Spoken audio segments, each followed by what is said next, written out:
Di dunia ini, ada tempat misterius yang mungkin kita nggak pernah jelajahin. Tapi ternyata, tempat inilah yang menyembunyikan misteri-misteri berbahaya. Di sini, di bawah tanah yang dingin dan gelap, terkurung sosok monster yang menakutkan, yang perlahan bangun dari tidur panjang.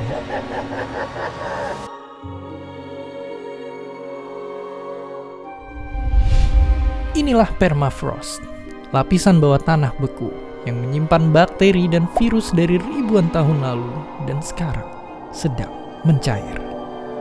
Karena di dalam sini tersimpan berbagai jenis makhluk dari masa lalu yang bisa bertahan dan gak membusuk.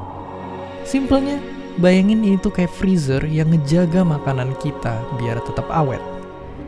Dan ada kasus serem yang pernah terjadi. Ribuan rusa kutub tewas. Puluhan orang ikut sakit.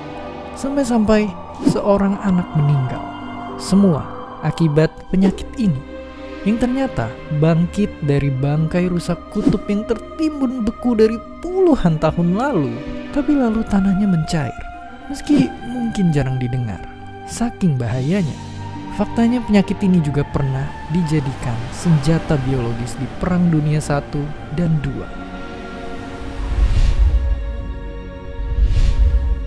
Dan ilmuwan ini menduga dunia bisa saja terancam wabah kedua penyakit mematikan ini dari permafrost yang mencair.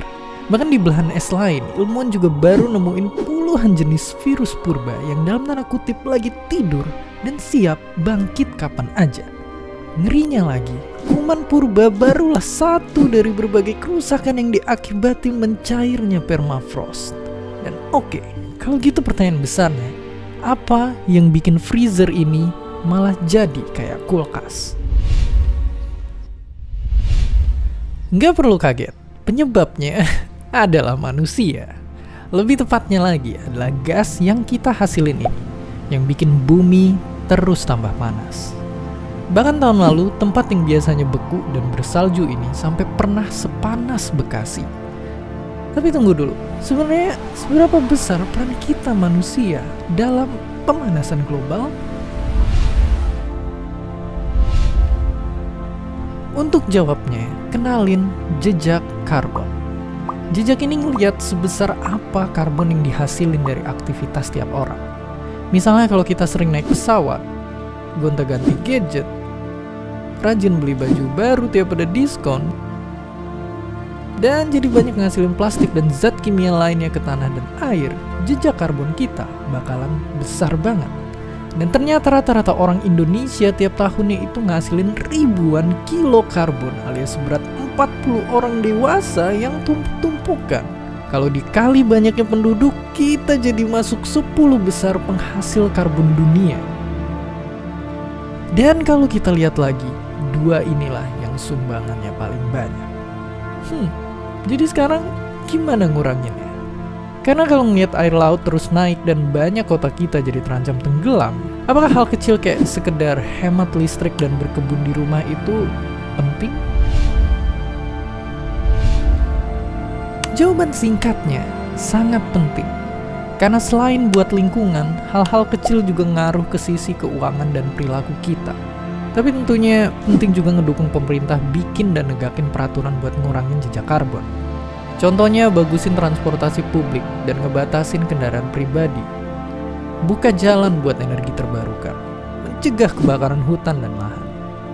Atau bikin peraturan biar perusahaan-perusahaan bisa ngurangin karbonnya dan berubah ke bisnis yang lebih hijau. Ya, selain bikin gagal panen, banjir, dan kekeringan di mana-mana, ternyata krisis iklim juga beresiko bangkitin wabah penyakit. Dan kalau satu virus ini aja ternyata bisa bikin sedunia amburadul, puluhan virus dan bakteri asing yang bangkit rasanya bukan kabar baik. Makanya, semakin penting lagi buat ngajak teman dekat dan keluarga di sekitar kita untuk seenggaknya sadar bahwa kita lagi ngadepin monster ini bersama-sama di seluruh dunia. Dan seperti biasa, terima kasih.